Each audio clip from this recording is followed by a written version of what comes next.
आणि मी मनोजदादांच्याकडे गेलो की त्यांना सांगितलं की हे विखे साहेबांच्या नेतृत्वातील हे सगळं जे काही शिष्टमंडळ आहे हे आपल्याला फसवायला लागलेलं आहे.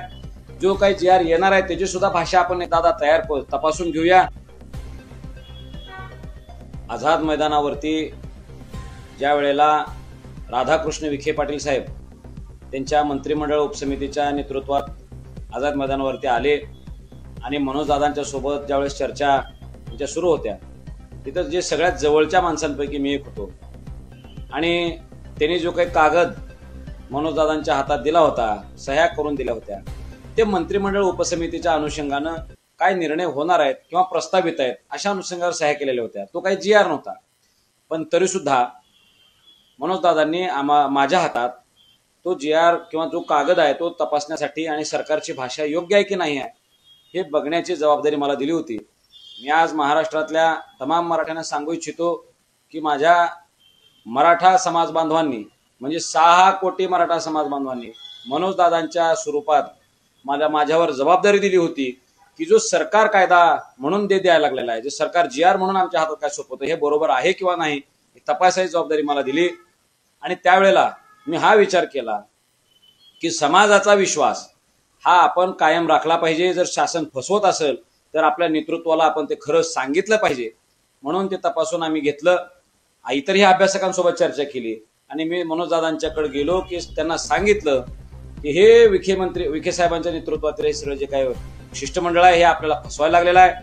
जो काही GR येणार आहे त्याची सुद्धा भाषा आपण दादा तयार तपासून घेऊया. याच्यामध्ये काहीतरी गडबड दिसते, आपण आत्ताच शांत पद्धतीने घेऊया, गडबड करायला नको. आणि म्हणून मी जर काही त्या वेळेला दादांना म्हणाला असतो की सरकारने केलेला GR अत्यंत योग्य आहे तर येणारा काळ, येणाऱ्या पिढ्या आमच्या केदार घराण्याला माफ करू शकल्या नसत्या.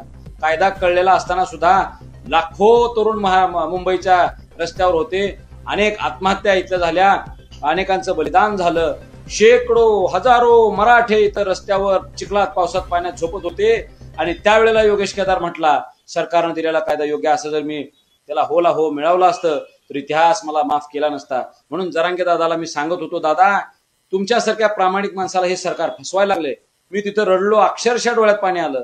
मी त्यांचे पाय धरले, दादा तुमचा हा लढा अंतिम टप्प्यावर आलेला आहे, सरकार गुडघ्यावर आलेला आहे, शासन प्रशासन कोलमडून पडण्याच्या स्थितीत आहे. आता थोडा धक्का लावल्यावर आपल्याला हे सगळं ऐकणार आहेत.